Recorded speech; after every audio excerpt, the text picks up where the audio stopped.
Well, Pride Month is a celebration of acceptance and loving who you are, but that doesn't always come easy. Len Ramirez introduces us to a Bay Area senior undergoing gender-affirming care, part of a lifelong journey toward discovering his authentic self. Well, the person you're about to meet knew since the age of 5 that he was always meant to be a man, but he never got to live that life until just now, and with the help of the people at the senior care clinic in San Leandro. And at 67 years old, he's finally able to get the care he's wanted his whole life. Let's go play some bingo. Yeah. Buddy Wolf is a regular at the Center for Elders Independence in San Leandro. It's where he receives his health care under Dr. Eileen Kim. And for Buddy, that care now includes gender-affirming support and soon surgery. My dead name was Nancy Jean Saint-Saëns.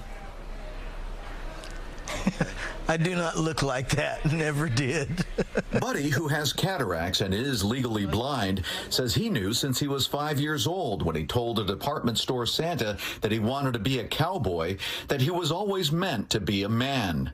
But growing up in conservative Modesto, he never felt that he could be himself. When I started school, I was forced to wear dresses. And so, my mother knew I was different, and she let me be myself. She didn't try to change me. The most important thing to her was that I be independent and know how to take care of myself. But I remember coming home from kindergarten. My mom kept this wooden box in the bottom of my closet. I'd go home and I'd undress, throw all that stuff in the closet in the box, and then I'd grab my cowboy boots and my pants and my, I'd dress in my regular stuff and go gallivanting around the neighborhood. I played with the boys.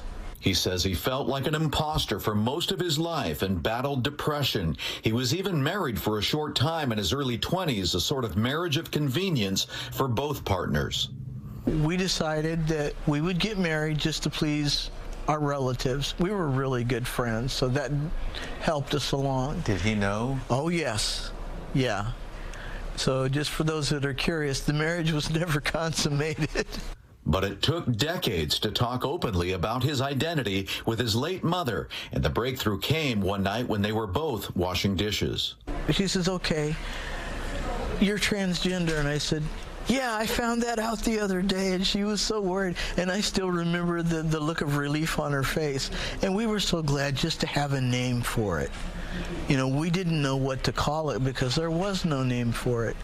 And so before she passed away, I made a promise to her that, number one, I would not commit suicide, and two, that if the option for surgery ever came, that I would get it. And so that's kind of sort of where I'm at now. It just follows under the category of meeting the patient where they're at. Dr. Kim says Buddy was already her patient when he came to her one day with a request for gender reassignment treatment.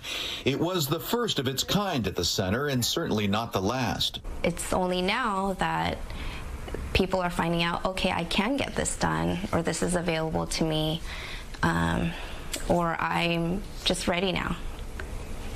There's people who turn 60 or 70, and now they're like, okay, I feel comfortable with doing this. Okay, I'm ready now. Dr. Kim helped Buddy build a coordinated team of specialists for his gender reassignment and all of his health and mental care needs. He's had both breasts removed and has been on hormone therapy for 4 years. But his planned lower body surgery, called a metoidioplasty, is on hold because of other health care issues. I'm almost there. Mentally, I'm there. Physically is really, the surgery will be the last thing.